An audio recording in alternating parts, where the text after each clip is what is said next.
6 دروس علمها لنا شون ستيفنسون في كتاب تخلص من ولكن علشان نتخلص من الحجج والأعذار. قلنا 3 الفيديو اللي فات وهنقول 3 الفيديو ده. الدرس الرابع، ركز تركيزك.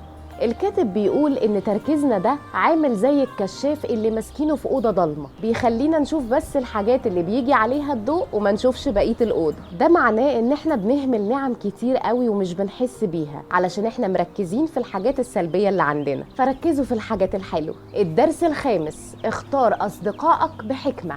الكاتب هنا قال نصيحة حلوة قوي، قال انتبه إلى من تشتكي له. مش كل أصحابك على فكرة حقيقيين، ومش كلهم عايزين لك الخير، فنقي صحابك.